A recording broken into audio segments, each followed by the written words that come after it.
Hello everyone, and thank you for patiently waiting. Welcome to our live event. I'm your host, Josh from Career Map TV, and today we're joined by Pearson. During this session, we'll learn more about the crucial insights into closing the skill gap and discover how apprenticeships can future-proof your workforce. There will be a Q&A segment at the end of the webinar, so feel free to leave any questions in the chat box and we'll get back to them after the presentation. So without further ado, I'll now pass it over to the Pearson team to start their session. Off you go, guys. Perfect. Thank you very much. Just making sure you can hear me okay and clearly. I believe you can, so that's all perfect. Excellent. Great stuff. Well, I'm going to start sharing my screen. Thank you all for joining. It's great to have you, and it's an absolute pleasure to be speaking with you today. So I'm just going to share my screen. So hopefully you'll be able to see that. So we've got a really great session planned for you today. Just by way of a quick introduction, my name is Sean Pusey, and I'm from Pearson. And as I say, the session we've got planned for you today is actually broken into two separate parts. Part one, I'll be talking about the challenge of future-proofing the workforce, understanding the skills that currently exist amongst your workforce and understanding the skills that you'll need in the future, and discussing strategies at how you can try and close any skills gaps that may exist. And in the second part of the session, my colleague Jason will be joined by Alex Sturge, Head of Comms, Media and Engagement at UK Power Networks, to discuss how the UK Power Networks approach the challenge of meeting that future workforce skill requirement.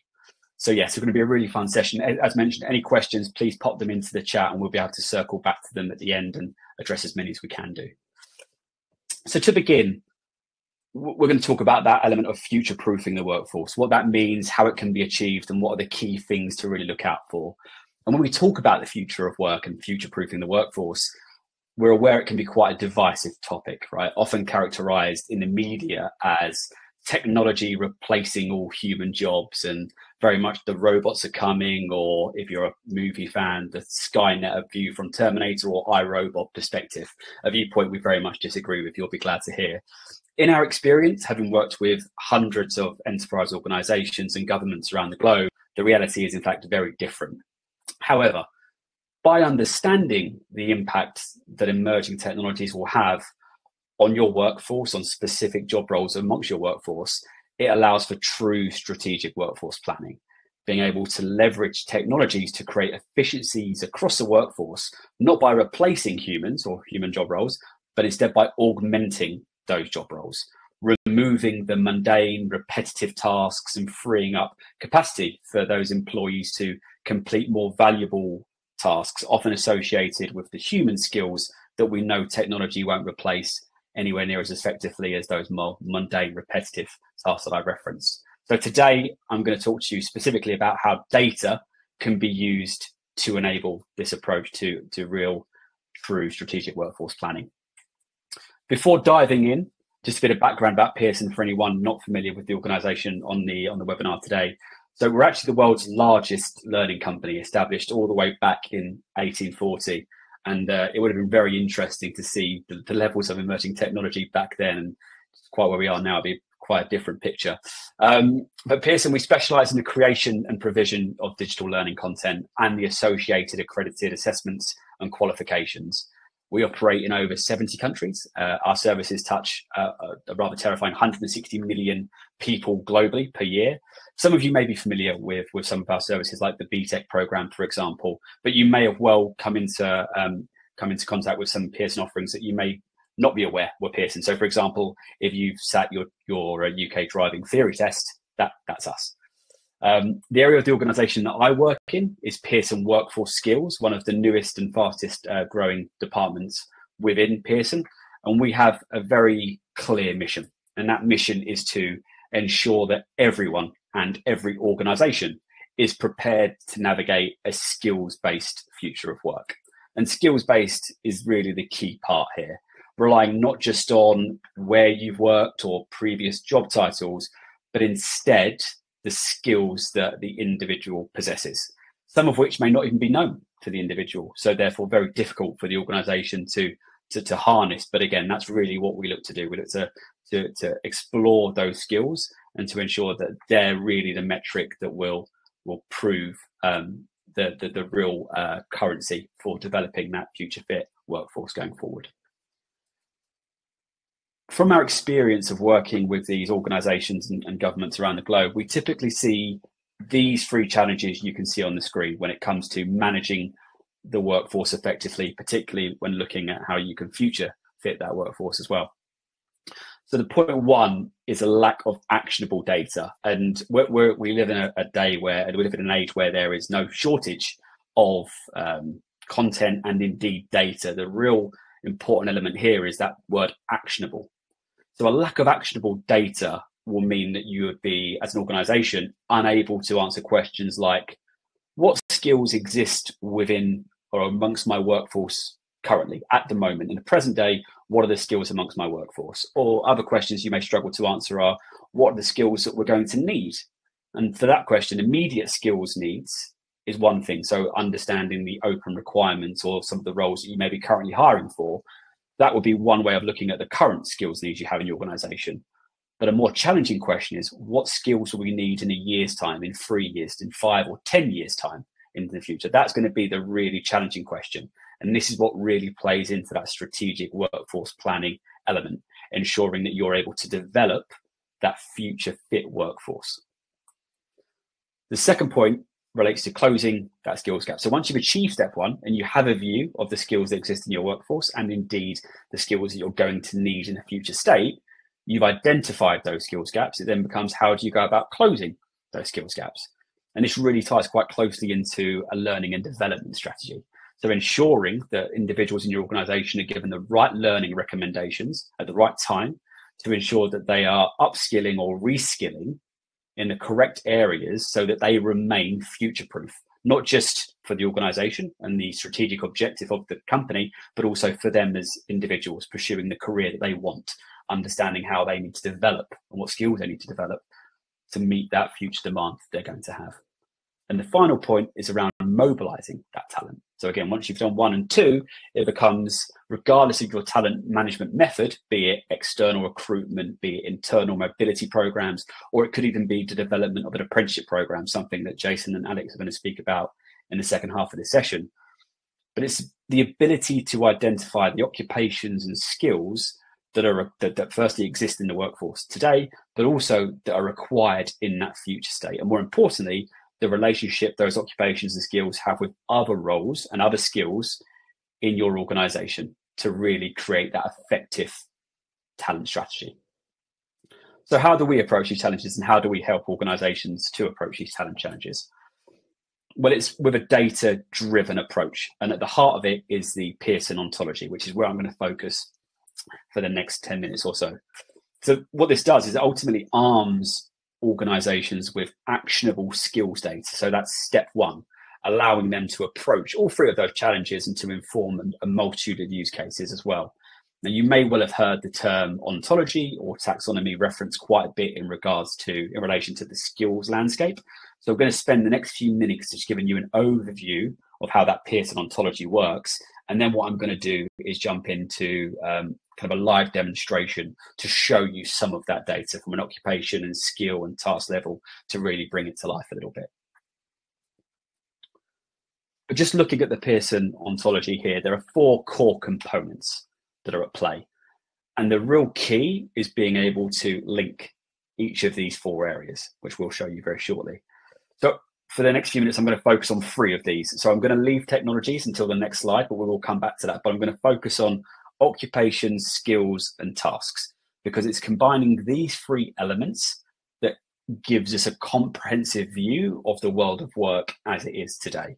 Now, it's easiest to imagine this as a tier system. So if you imagine 3 separate tiers, and I'm going to start from the bottom tier, so the third tier, the most granular tier that we have, which is the tasks, the green box you see on the screen now. So tasks are described as discrete activities that make up an occupation, okay? That second tier, the tier that sits above tasks, is skills. Skills are the abilities and expertise required to perform tasks within an occupation. So you can start to see the relationship between tasks and skills. And then that top tier, tier 1, is occupations. So occupations are essentially job roles that exist in the labour market, but they're categorised in this instance by the highest level of abstraction that describes a set of discrete tasks and skills that are required. So if we look at that now from the top down, what it gives you is an occupation, the skills that are required to do that job role and the tasks that are typically carried out in that job role. So a really comprehensive view. If we look at the numbers behind this ontology, for occupations, the Pearson ontology has over 5,500 with levelling. So it's effectively every role that exists in the labour market today. Where we come across roles that we don't have, we're able to add it in, but it's a really comprehensive view. From a skills perspective, we've got over 9,000 discrete and unique skills within that part of the taxonomy.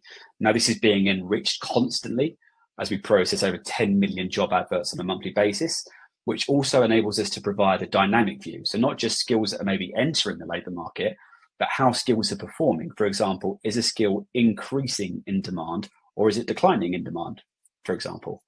What we also have here, which I'm going to show you very shortly, which we're really excited about, is we've recently launched a 5-level proficiency framework for each of these 9,000 skills. So not just identifying a skill, but we're able to look into that in the most granular level to show you the different levels of competency or proficiency within each of those skills and what that looks like. And then the green box tasks, so the most granular level. We have over 76,000 subtasks, which are, again, these discrete actions that are typically carried out in the world of work. So this skills framework and the occupation skills and tasks can be adopted by organizations, and that's how we work with the companies that we do. We map the occupations within their workforce to the occupations within the Pearson taxonomy, a process that we do. It typically takes 2 to 4 weeks, but once complete, the organization has a comprehensive view of the skills that currently exist in that organization as it relates to the occupations that they have, which is the first form of actionable data that can inform mobilization and identify those transition pathways.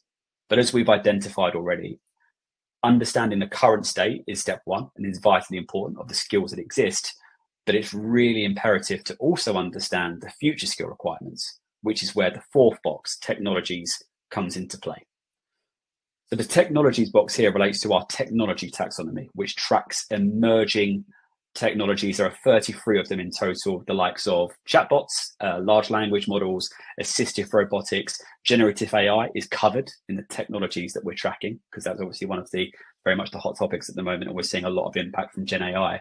So what we're able to do is model this taxonomy against the task level data, the granular level task data, those 76,000 subtasks, to understand exactly how technology will impact the occupations. Because when we talk about technologies impacting on job roles and occupations, technology in itself will not replace an entire job role, and it will not replace the skill.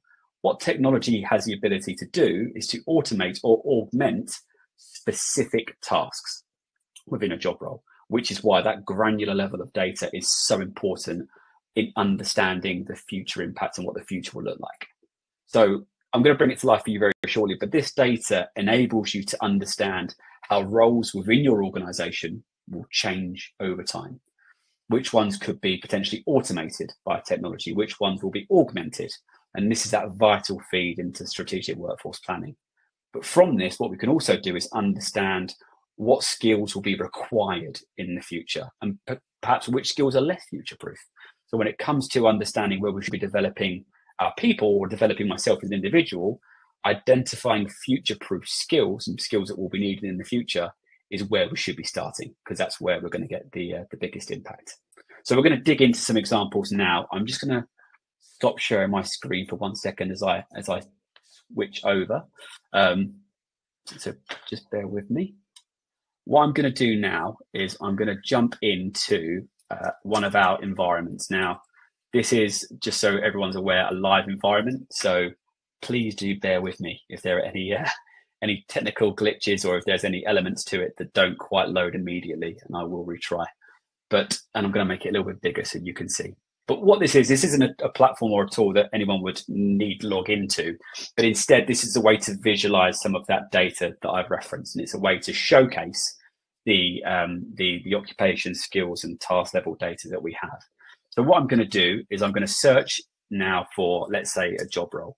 So I'm going to search for the role of a data analyst, okay, in our occupations. So by searching this, what it's going to now present me with, there we go. I did say it, and it's happened in one. Just let me stop sharing. I'm just going to refresh my screen very quickly for you and just reload this. Okay, perfect. Here we go. So we're going to search for the role of a data analyst. So let me start sharing my screen again with you all. Here we go. Thank you for bearing with me. So here we can see we've searched for a data analyst. These are the occupations. So there's 5,500 occupations that meet that description. So unsurprisingly, first we've got data analysts, but we've also got data engineers, data consultants, BI analysts, analytics managers, which are all related job roles. But I'm going to click into this particular job role and I'm going to view occupation details. Let me make this screen a little bit larger for you. There we go. So what we can see in here now is we have a description for this occupation, the occupation of a data analyst. Now, we know from our data and our research, data analyst is a role that is increasing in demand and in popularity across the UK labour market. So what we can see here is a description of what a data analyst position is. And again, this is a role within that occupation ontology. And as an overview, we can see the occupation category this role sits in, which is the ICT category. And we can see if that role is an occupation screen, which is either an individual contributor or a management role. In this instance, it's an individual contributor. But let's start digging down into some of the fun stuff. So now we can see the skills that are associated with the role of a data analyst. Okay, so this is now looking at that second tier, that skills taxonomy part. And what we can see in this instance are the skills here that are associated. So you can see the likes of communication, data analysis, SQL as a language. There's a mix here between transferable skills or human or soft skills, many different names, and technical skills or occupation specific skills. So we can see again, communication, we've got problem solving, collaboration as the human soft skills or the transferable skills, but we've got some incredibly technical skills here as well, such as Tableau, Python, Microsoft Power BI, and Microsoft Excel as well, as skills that are required for the role of a data analyst. Now, when we can see mentions in each of these. Now, the mentions relates to the amount of times that this skill is featured in a job advert. I mentioned those 10 million job ads we process on a monthly basis. How many times this skill is mentioned in job ads for data analysts. So we can see that the most mentioned skill for data analysts is communication, closely followed by data analysis, closely followed by SQL. So you start to get a view of the most in-demand skills for each of the job roles. We can also see this task level data. I know this is a bit small. Let me see if I can make it a little bit larger for you still. There we go.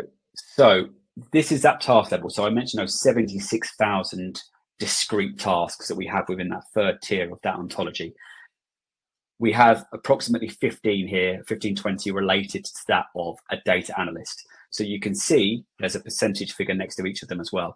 The percentage figure relates to the amount of time typically spent completing that task for a data analyst. So we can see we have the most common task and the most time spent on a task for a data analyst is managing the timely flow of business intelligent information to users. That's closely followed by clean data sets across multiple data sources. So this is a task level data that we have in that third level of the ontology. And we don't require this information. This is data that we've collated and we've created over years of reviewing data sets that we're able to provide to organizations to understand. And when we look at the technology taxonomy, we're able to say specifically which tasks are going to be impacted by which taxonomy and what that will look like. We're able to do that. So this is just an example of the task. And we have this for each of the 5,500 occupations that we see. But again, we're just looking at the lens of a data analyst at this moment in time. We've got a number of different views we can take from this perspective. So for example, if I was to go into emerging skills, what this is looking at, and I mentioned the ability to look at job ads and if skills are increasing in demand or declining in demand, this is where we can start to look at. So an emerging skill is classified as increasing in demand within the last 3 months. So incredibly short time period. Within the last 3 months, there's an increase in demand for these skills for the role of data analyst. So we can see computer engineering, RESTful APIs, Smartsheet, and other technology. We're seeing an increase within the very short time frame. But we can also see trending skills. Now, trending skills, very similar, but a slightly longer lead time. So these are skills that are increasing in demand from a 6-month to a 1-year period for data analysts. And again, we've got this data for all of the occupations, but you can see collaboration, Power BI, data visualization. So as an organization, it might be that I speak to my data analysts or the lead of data analysts or indeed the L&D team to say, Do our data analysts possess these skills? If not, should we be looking to develop these skills within our data analyst team? Because these are skills from the labour market that are increasing in demand. So that's kind of the questions that this will enable you to ask and to answer. There's a lot of other areas that I won't have time to go into today, but it includes trends for the occupation in general. So is the role of a data analyst increasing in demand over time? Do we see it being a future fit job role, or do we see it being quite impacted by technology? Do we see skill trends? Do we see compensation trends? So what are we seeing in regards to the pay for data analysts across either the global market, or we can do it by geography also, and we can also see declining skills. So these are all the different lenses that we're able to look through, but I wanted to look at it in a slightly different way. So I'm going to go back into the occupations matcher, and I'm going to look for a different role. So a data analyst is quite a technical position, it's quite a technical role. I'm now going to look at the role of an operations manager. So again, I've searched that job role, and I can see these job titles that relate to that role, but we can see operations manager at the very top. I'm going to select that one, and I'm going to go into view occupation details. So in this instance, we have the description of that job role. We've got the overview. In this instance, the occupation categories, business operations, the occupation stream is a manager. It's not an individual contributor in this instance. But what I'm going to do is I'm going to take a look at the skills in this instance, okay? Now, what we'll see is there'll be far fewer specific skills or technical skills in this job role. There'll be a few more transferable skills, which we can see here with the likes of communication, customer service, budgeting, sales, performance management. Each of them have a description. But what I want to do now is, rather than looking through the lens of an occupation, I want to show us what it looks like from a skill view, a skill perspective, okay? So I'm going to click into leadership.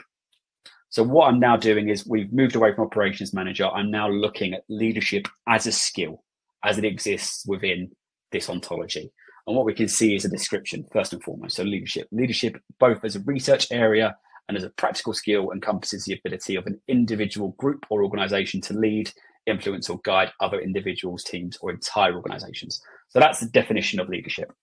And if we look underneath that in terms of the overview, this is where there is some really, really valuable and important information.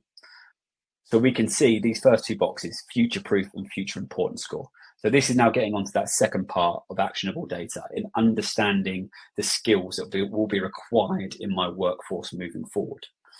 And the way that we are able to do this is by modeling that technology taxonomy and understanding the impact that technologies will have on tasks, skills, and occupations. So for example, for occupations that are less likely to be impacted by technology, therefore the tasks aren't going to be replaceable by technology in the near future, 5, 10, 15 years ahead.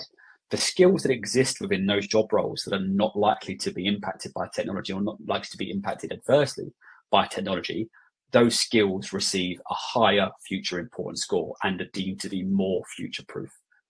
So as I mentioned in the very first slide in the introduction, in our experience and from our modeling, typically it's the transferable human skills that are far more future proof, because they are less likely to be able to be replaced or automated by technology. So we can see in this instance, leadership as a skill is absolutely future proof. It has one of the highest future important scores. The second and the third and fourth box, relate to whether it's in demand. It is, yes, in the labour market. And is it transferable? Meaning, does it relate to multiple job roles? And in this instance, yes, it does. Of course, leadership does. So it gives you that view. So what we're able to do is, for each of the 9,000 skills in the ontology, determine if it's future proof and give it a relative future important score. So you're able to use that data and information to inform upskilling and reskilling strategies to make sure that either as an individual or as your workforce are upskilling and developing themselves against skills that will be required in that future state. What we can also see, again, we're still looking through the lens of leadership as a skill, we can see related skills. So I mentioned the tiering system, occupation, skills, tasks, and they're linked, and that link is incredibly important. But they're also linked not just from a hierarchical perspective, but also between them as well. So we're able to say skills adjacencies and where skills are complementary or indeed related. So we can see here, there's a list of skills that are associated with leadership. And this is down by the categorization that we have within each of the skills. So our hierarchy for skills, there are 5 levels. So we're able to group them together. So from a talent acquisition or talent management standpoint, or indeed from an L&D perspective, we're able to say, right, well, does that individual, do they need leadership? Well, what other skills should they look to develop? Well, these are also complementary skills and related skills. Maybe they should look to develop team management and supervision and project management, or problem solving or collaboration. So you're able to start to understand how the skills within your workforce or within my job role are linked and related, so I can really be informed of what skills I need to be developing. Similar with that connection, we're also able to connect the skills, as you know, with occupations. So in this example, we're looking at occupations that require leadership to a high extent. So we can see, we know operations managers do, that's how we first got to leadership, but we can also see industrial production managers, personal services managers, retail sales managers. That job role also requires this particular skill. Now, where this can have real value, because obviously leadership is a transferable skill, but if I'm looking at maybe a occupation specific or even a technical skill, let's say Python as a coding language, what I can do from an organization perspective is to identify all of the roles in my organization that have or require that skill. So when it comes to talent acquisition, rather than looking externally to the market, I can look internally where I can transition people with job roles that have complementary skills to be able to do that job role. And again, this is just one skill. You're able to look across multiple skills to see where there's those best transition pathways may exist by looking at how occupations are linked to skills. There's one more part I wanted to show you before passing over to Jason and Alex, and this is the proficiencies. And I mentioned this on the slide. I'm going to make this bigger for you because it's quite a busy page. But again, still looking at leadership, but this is the proficiency framework that we've built recently that we're very excited about, and we're getting a lot of really good feedback for as well. And you'll see here, so leadership, you'll see the description and proficiency levels from 1 novice to 5 expert.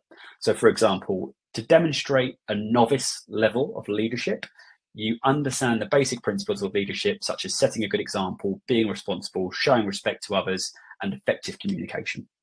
Whereas an expert, you lead large teams or organizations, setting vision and strategy, right? So we can see the difference. And again, there's 5 levels, as you can see, and that's just one example, one bit of criteria as to proficiency levels.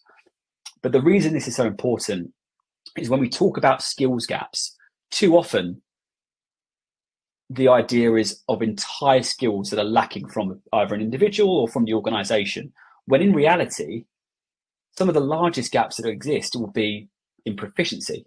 And this level of granularity and descriptiveness, where we can see specific ways to either validate or verify the level that I'm at, and indeed the level I need to get to, is really, really important, because it's not just about acquiring a totally new skill, but if I wanted to move or progress in my career, it might be about, well, moving one particular skill from level 2 to level 3 or level 4.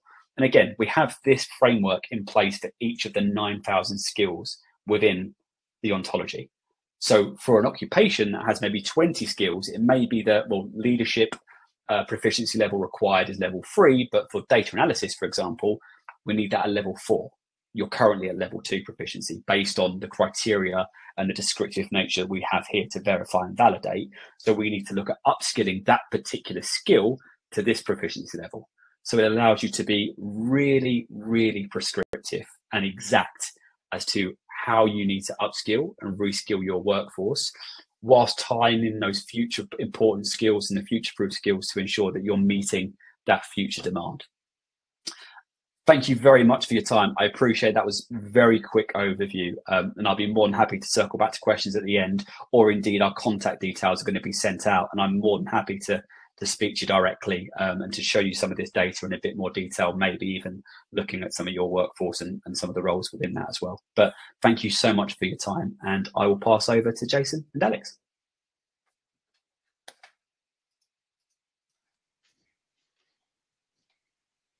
That's perfect. Thanks a lot, Sean, and thanks for that vital insight into the immediate and future needs of the modern workforce. I was particularly interested in the data around the current and emerging leadership challenge skills, which are going to be crucial for preparing leaders of the future. So hello, everyone. My name is Jason Davis. I work for Pearson TQ. We are a training provider, and we're part of Pearson PLC. And one of the key things that we do is we work in partnership with employers to design and deliver high quality contextualized apprenticeship programs. Apprenticeships are one of the key things you can do to unlock skills to kind of future-proof your business, upskill and reskill existing employees, addressing those skills gaps that Sean was talking about, and future-proofing your workforce. Pearson TQ have been working with UK Power Networks now for around 4 years, and I'm delighted to be joined today by our very special guest, Alex Sturge. Alex is Head of Communications, Media and Engagement at UK Power Networks and has extensive experience in business transformation and learning and development. Back in May 2020, UK Power Networks identified that they needed to meet the workforce challenges of tomorrow, and they launched their Leadership Academy. And this was to equip their managers with the personal and professional leadership skills they need to succeed in the changing world of work. So, Alex, thanks for joining us. I'd like to start off today by asking you, if I can, please, what were the key reasons behind the launch of the Leadership Academy? Thanks, Jason. Hi, everybody. Yeah, what was behind the Leadership Academy, if I take it back a little bit to 2011, UK Power Networks was formed. And I think as with most businesses, you kind of go through a pretty rapid phase of change when you're under new ownership. And what became apparent to us was there was a sort of inconsistent approach to management, and the quality of the line management varied. And that's partly driven by the makeup of our business. Half of our business are operational. They work out in the field. And so what we were finding was that people were being promoted without sufficient training, and put into a management role, arguably because they were technically the most proficient, rather than perhaps demonstrating any leadership qualities.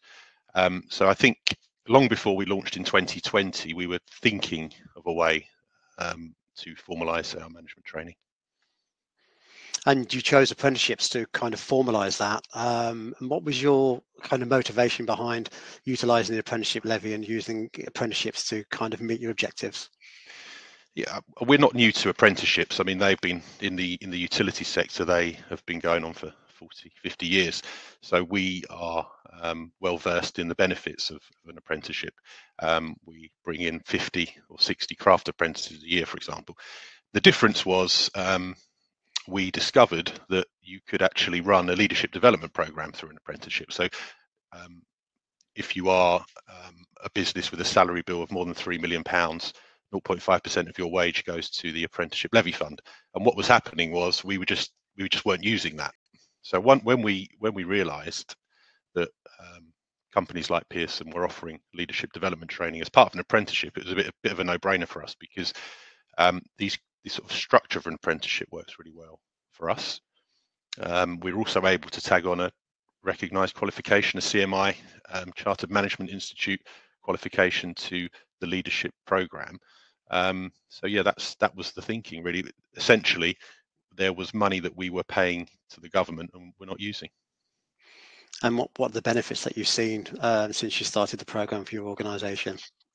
I think part of my job is employee engagement. I'm responsible for how employees feel at work, and obviously a challenge I think probably most people can relate to is the need to offer personal and professional development to employees.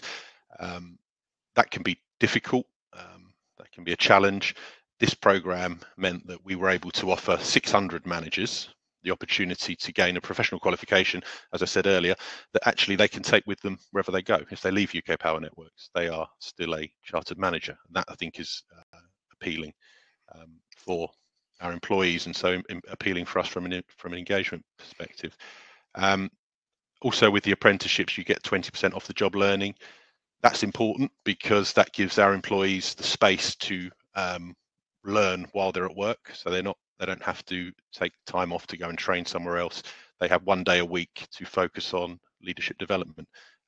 We felt that would be a good return on investment. It is a big investment to put your managers through that program in terms of the time that they will be taking off the job. But we thought that was a good investment. And I know from the surveys that we do for continuous improvement that 97% of your surveyed apprentices said they were able to apply those knowledge, skills and behaviours on a regular basis within their role. And I know you've had some fantastic results, 100% first time pass rate on endpoint assessment, and a way above national average 90% distinction rate. You must be really proud of your apprentices, Alex. Yeah, really proud, and I must admit that is a high pass rate. And I don't know if I deep down thought that that would be achievable, but I think it just goes to show that if you give people a chance, put them on a program, give them the support, and give them the time, they'll be successful. I mean, lots of our managers come from backgrounds where they didn't have any formal qualifications. So, you know, these are not necessarily individuals that will have had a university degree, possibly not even A levels, and I think in some cases possibly not even GCSEs. They would have left school at 16. So it's immensely pleasing to see that you've had an impact on that individual who probably didn't think, to be honest, and you will know this, Jason, working with us. There was a bit of a confidence issue at the start. I don't think people believed that they could achieve, and when you see them graduate at the end of their program, it's fantastic. And I myself personally, I've done an apprenticeship, and for certain, you know, that the kind of enrichment and the personal experiences that you get from that really do shine through, and that's one of the real valuable things with an apprenticeship program. One of the kind of key successes, I think, of a successful program is to have that support from the line manager. And I know that the managers at UK Power Networks are fully supportive of the program and have mentored many apprentices to achieve success. Can you share any success stories where apprentices have advanced within the organisation as a result of completing the program? Yeah, I mean, obviously, you know, when you invest significant time and resource, you want a return on investment. So we were able to track the managers that have been through the program. I think for level 5, which is the program we run with Pearson, we're probably about 150 managers. 10% of our managers have had a promotion since they started the program. So that's one nice measure for us to be able to demonstrate that the effort they're putting in is paying off in terms of their career progression. 2 of our managers were nominated for a CMI Outstanding Apprenticeship Award as a result of their performance on the program, the way they tackled it, and the way they achieved their results. And I think just more than that, I think when you think of success stories, at the end of each cohort, we put a graduation on for our employees, and we ask them to invite their families. And I just think that probably some of the best moments I've had in my 14 years at UK Power Networks is seeing people with the gowns and the hats. You know, we go a little bit over the top with it, but we give them the gowns, the hats, and we hire out an event space. And the pride that they are experiencing for themselves, and the pride that their families are experiencing, just makes such a huge difference. You know, it's a nice way to round off what is otherwise a pretty structured, formalized management training program.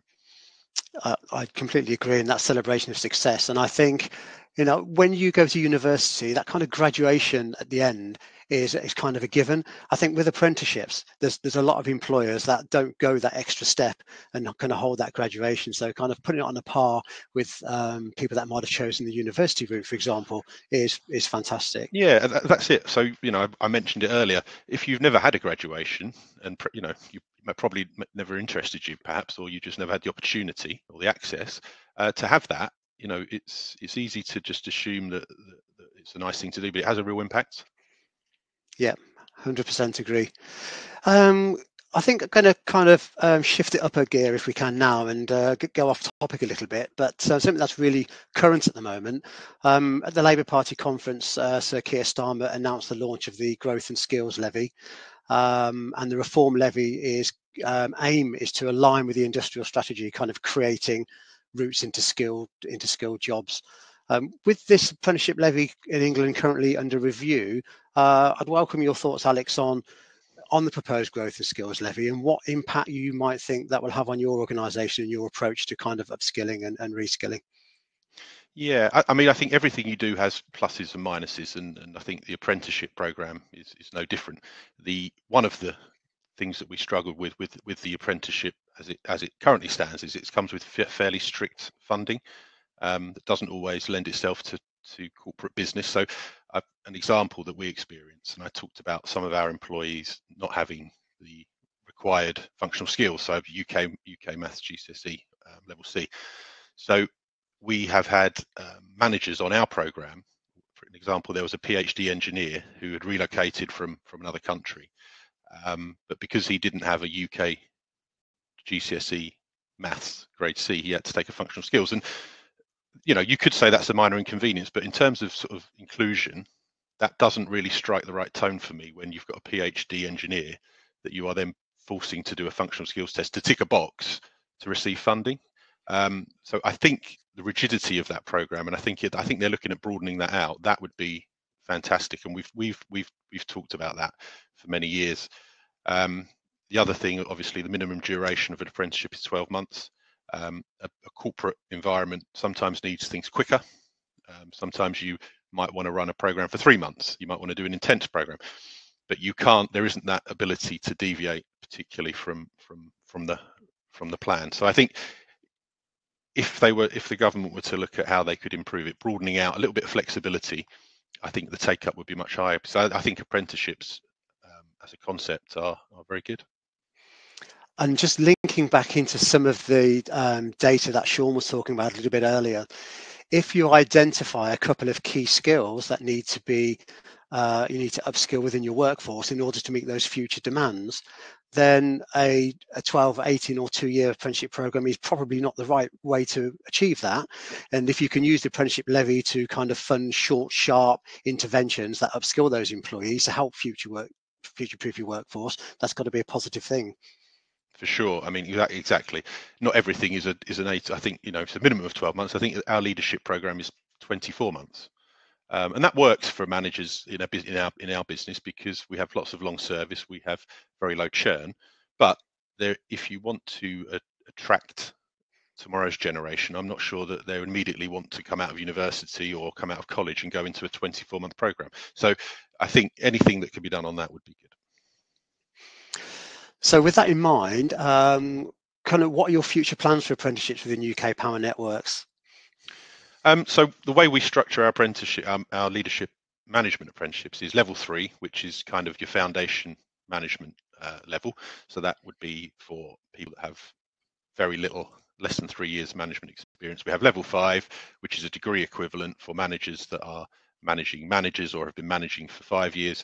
And I think we're going to extend it to a level 7, which would be a master's, which would then help us with our future planning in terms of our next senior management team, our next directors.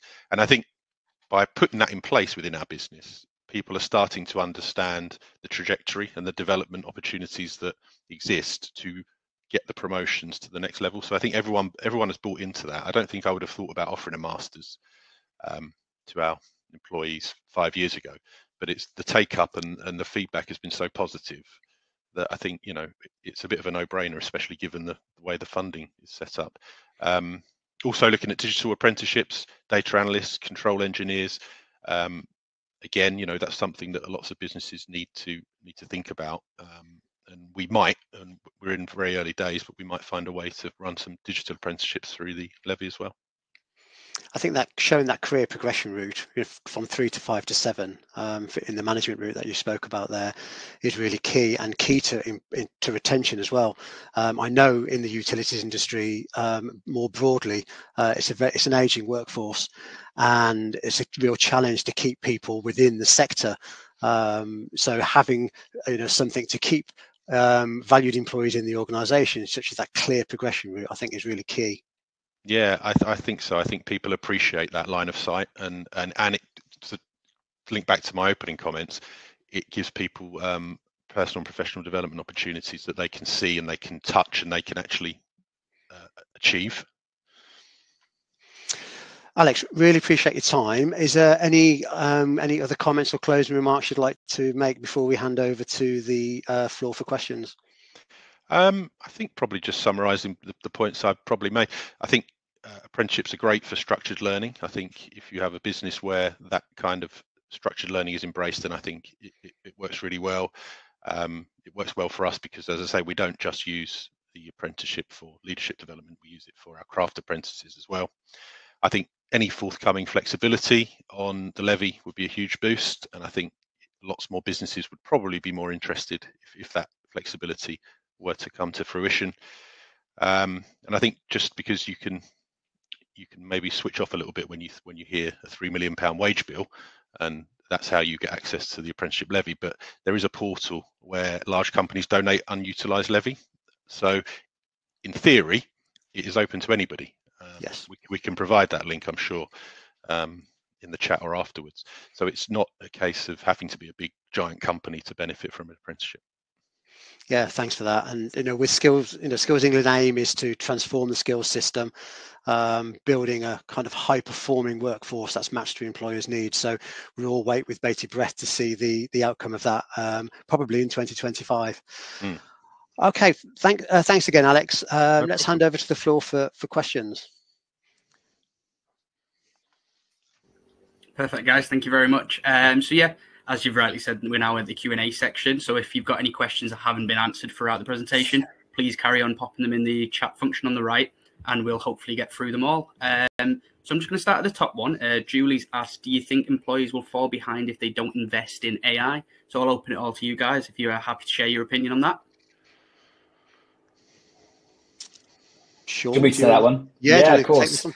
Yeah, great question, Julie. So the answer is yes, but there's also multiple levels to it, obviously. So I think in terms of fall behind from a strategic and operational perspective, we know the efficiencies that AI can provide to organizations. I think one of the biggest risks or considerations needs to be the people element within an organization. That's really a key area. The people, employees, the workforce is the most valuable asset any organization has. So looking for those immediate efficiencies by implementing AI wherever you can do across the organization without considering the impact to the employees and to your workforce is a huge risk. So understanding, if you were to implement this technology, what does that mean for my workforce? Which job roles will be impacted? Which job roles will be affected? And working proactively with them to identify that if that role, again, may not exist in the same format, what will change with it? What skills do we need to develop in that particular role, in that occupation, to ensure that they can work alongside the technology? Or indeed, if that technology is replacing a bulk of that role, where can we transition that job role into? But yeah, absolutely. I think it's now the time that organizations need to be looking at where they can leverage AI for those operational benefits. Perfect. Any other thoughts from you guys? Or did Sean pretty much cover it? Yeah, I think Sean pretty much covered that one. Perfect. So we'll move on to the next one. So Rochelle says, what are the most significant skill gaps you're seeing across industries? Great question again, Rochelle. So it does depend on the industry. We do see, and we're able to, because of the occupation, the data being quite formulaic, as you saw with the occupation stars, we can also put that into a specific industry or sector. In terms of skills gap, again, it depends if you see the immediate skills gap, so where we can see current demand for job roles and skills and where people are struggling to hire and recruit for certain skills and occupations, but also skills gaps that will exist in the future. When we talk about that future lens, which is obviously really, really important, it's those transferable skills, it's leadership, it's communication, it's collaboration. These are where the largest skills gaps tend to exist. And this is where we expect the skills gap to exist for a longer period of time until they're addressed. When we look at technical skills, be it a coding language or something very technical, there may be an immediate skills gap, but we don't expect that to endure over time because we know programming language will update and there'll be a new language on the market, labour market, within the next few months. So again, it's still important to upskill in that area, but understanding that that's not going to endure over time, but it's those transferable soft skills. And in fact, we've got a few reports that we recently published on skills gaps across the UK and globally. And if it's okay, I'll share with you to be able to circulate. By all means, Rochelle, if you've got some specific questions or you would like that data, my contact details will be in the deck. Get in touch and I'll be happy to share it with you. Amazing. So John mentions, how can this skill data, so I think this is referring to what you were showing, Sean, how can that data be used for business decisions? Yeah, there's several applications. So again, it all comes down to the people, right? But in terms of the typical use cases, we're looking at strategic workforce planning. So understanding the current workforce that you've got, the skills, is it, does it meet your demand today? But then obviously going forward, what will your workforce need to look like? This data informs that. So really enabling that strategic workforce planning is key, but also talent management, talent acquisition, external, having that skills-based approach provides that foundational level of actionable data to then inform, do you need to go externally to hire, or do we actually have that talent internally that we can maybe mobilize? Learning and development, L&D, is a huge one. Upskilling and reskilling is going to be only more important. To Julie's question around the leveraging AI, upskilling employees to be able to work alongside technologies. So again, using this data will enable organizations to make decisions as to which technologies to implement, but also what does it mean for their workforce going forward? What shape and structure does that workforce need to take? Perfect. I'm just looking at the next couple of questions that are all focused, around that data and about how that information is collected and if it's offered as a feature. I just wondered if you wanted to touch on that. Yeah, so again, we've got a lot of reports that Pearson have published around skills needs, skills requirements, future skill requirements that I'd be more than happy to share. Again, please feel free to get in touch and I'll email them directly across to you. We also obviously have a service that we provide to enterprise organizations. Donna, I can see your question, which is a great question. And yes, ultimately we do the data that you've seen. Firstly, it informs our own Pearson offering and our Pearson services, and when we develop courses or accreditations or qualifications, the data that you're seeing that relates to occupations and the skills that are required informs that. But we're also speaking with education providers around how they can look to deliver, as well as regional bodies and national bodies as well within government, to understand how this data can be surfaced to individuals, because it's incredibly important to your point around, if I'm conducting a bit of learning, or if I'm carrying out learning, or deciding which course to take, I want to know, if I do that, what occupations might be relevant for me leaving, or having received that qualification or accreditation, what occupations would then be a fit for me? And that this is a sort of data that needs to be provided to all parties in that ecosystem to really enable that discussion and those decisions to be made with the best data possible. Perfect. So I realise, Sean, you might have been talking for a bit of a while there. So I'll address Alex with a question from Tracy. So how have UK power networks used your offerings, and how do you measure success? Yeah, that's a good question, Tracy, because if where you work is anything like where I work, you have to demonstrate that you are providing a return on investment, right? So obviously we have the pass rates and the distinctions, and that's a good measure. But more than that, we measure our managers annually through our annual engagement survey. We're able to actually have a sort of sub-survey where we ask the employees of the manager, provided there are more than 5, to maintain anonymity. We will ask them how that manager is performing, and then the manager is measured against how they motivate, converse, care, and consider. So what we're able to do is, we've been tracking that with a consistent methodology for 4 or 5, maybe even longer, maybe 7 years, so that we can see how that manager is developing, especially if they are part of the Leadership Academy. And I'm pleased to say that we're probably, for people on the Leadership Academy, we're probably up about 10 points over the last 3 years. So we can say with some degree of confidence that the behaviours that we want from our managers are improving as a result of the Academy. Perfect, amazing. There is a question from Nikki here. It says, is there any data to show staff retention in those who have done the Leadership Academy versus those who didn't complete? We have a very high completion rate on our Leadership Academy. I think I would say maybe 5-10% of our managers, for various reasons, often unrelated to work, have withdrawn. In terms of retention, we have a traditionally very low churn rate in our business, about 3%. It's a good question, and I don't know. I don't have the stats on me to say whether or not the people that are leaving have taken part in the Leadership Academy, but it's possible. There won't be many. We do tend to have lots of long service, but again, we make it clear at the start of the program, this is a qualification for life, and it will benefit UK Power Networks while you're with us, but it will benefit wherever you go next as well. Yeah, spot on. So Julie's just popped a question here. Do you think this offering would work for a small company, or is it more for like bigger organisations and corporations? Yeah, I'll let Jason talk in a second on that, but I think it would work just as well for a small organisation. As I say, the funding is available. If you want a consistent approach to leadership, and I think regardless of your business size, that's something everybody strives for. And if you want to offer support to your managers that need support, need development and guidance, it doesn't matter how big or small your business is, that they're the principles that I think are relevant to everybody. So if you have 10 managers, 20 managers, that's a cohort, right? Just so happens we have 8, 10 cohorts, but one cohort is just as valid. So yeah, I would definitely look into it.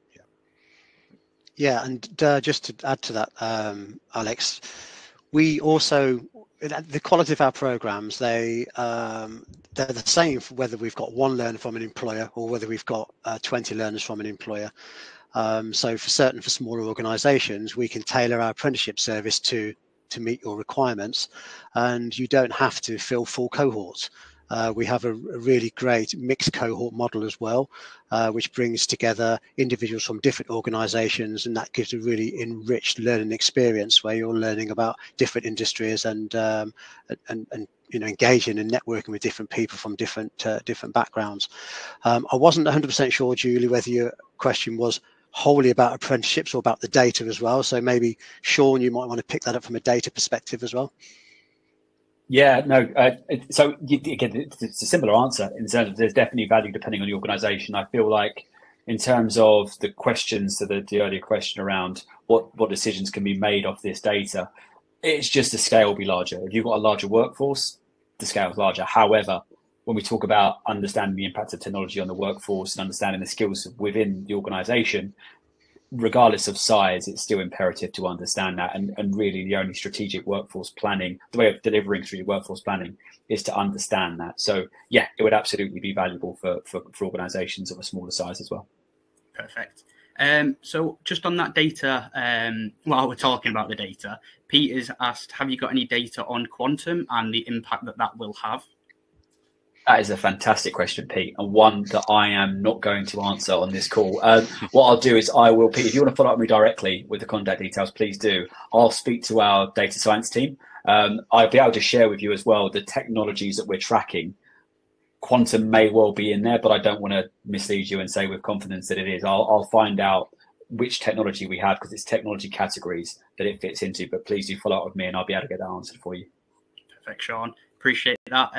So I think we've just gone through all the questions in the Q&A box. Please feel free. We have got a couple more spare minutes. If you have got any questions that you still want answering, please pop them in there.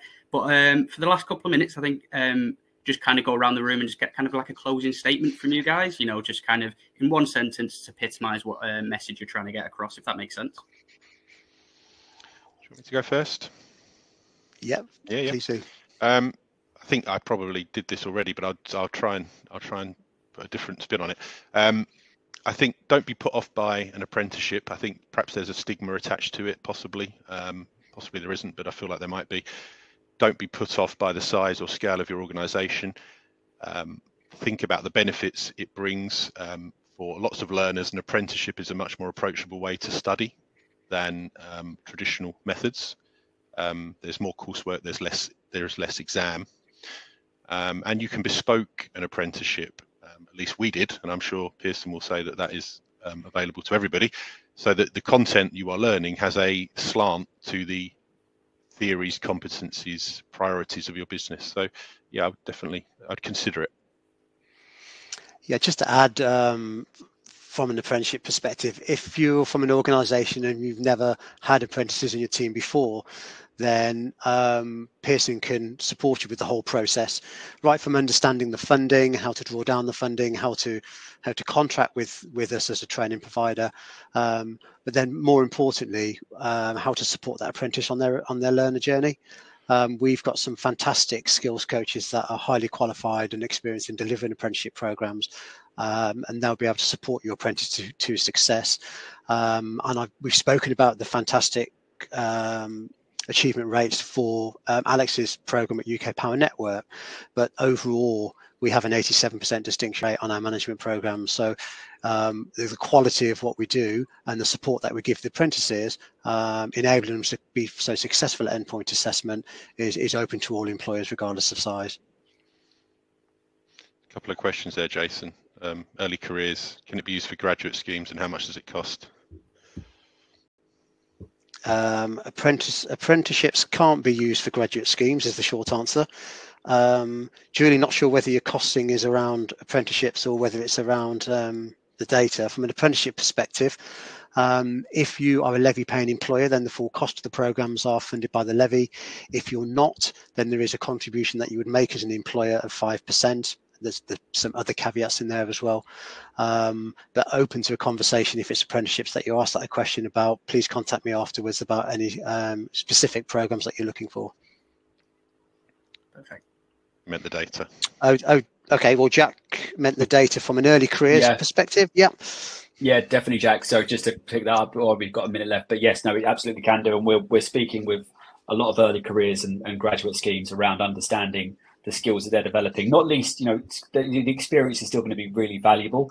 But even for the graduates, if you do a graduate scheme and you for example, do a function, or you do a multitude of functions for say 6 weeks, for example, the skills that you're going to be able to develop in that time aren't necessarily known to you or even to the organization, but this data allows you to surface that. So when you complete that, you're able to say, I've developed this skill, and this skill. So you're able to come away and articulate the skills that have actually been developed. And then that obviously you'll be able to speak to future potential employers to demonstrate that as well. So absolutely, this can be used for early careers and graduate schemes. Amazing. I am going to have to jump in. We have just run out of time. I do apologise about that. But yeah, just want to thank everybody for joining us, and obviously you guys taking us through your presentation and going through everybody's questions as well as you did.